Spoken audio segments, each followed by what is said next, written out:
ওই দিন ছিল খুব সুন্দর একটা দিন। সবাই মিলে এসে আমাকে ধরছে, মানে বাচ্চা-কাচ্চারা সবাই যে, "দীপা আপা আজকে আমরা পিকনিক খেলবো, সবাই শাড়ি পরবো। আপনি আমাদেরকে খাওয়াবেন?" আমি বলছি যে, "ঠিক আছে, আমি তোদেরকে খাওয়াবো, যাই অ্যারেঞ্জ কর।" সব বাচ্চা-কাচ্চা সবগুলো আমার শাড়ি পরে রেডি হয়ে গেছে। এখানে যতগুলো আছে সবগুলো আমি ওইদিন শাড়ি ধুইতে, ধুইতে ভাই রে ভাই আমার অবস্থা খারাপ হয়ে গেছে। দেন সবাই মিলে রান্নাবান্না করে আর মানে ভিডিও করবো এরকম সময় পাইনি। ফাইনালি আমার চাচিকে বললাম যে, চাচি আমাদেরকে একটু ভিডিও করে দেন।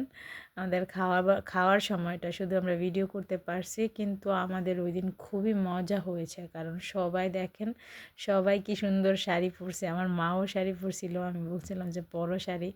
দেন উঠানে আমাদের উঠানটা তেমন বড় না, খুবই ছোট একটা উঠান, যতটুকু জায়গা হয়েছে সবাই মিলে একসাথে খাবার খেয়েছি। আর কলা পাতায় আপনারা আসলে কে কে খেয়েছেন?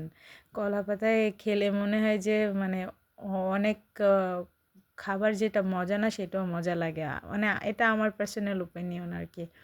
আমি কলা পাতায় খেয়েছি, অনেকে আবার প্লেটও নিয়েছে। আমাদের মেনুতে ছিল হচ্ছে মুরগি, মানে লাল মুরগির ঝোল, ভর্তা ছিল ২-৩ রকমের, আলু ভর্তা ছিল, শুটকি ভর্তা ছিল, আর ছিল একটা মরিচ ভর্তা, আর পোলাও ছিল। মানে অসাধারণ এটা কম্বিনেশন। আপনারা মনে করবেন যে ভর্তার সাথে পোলাও কেমন লাগে, এটা অসাধারণ লাগে। আপনারা যারা ট্রাই করেন নাই, ট্রাই করে দেখবেন, এটা খুবই মজা, ইয়াম্মি।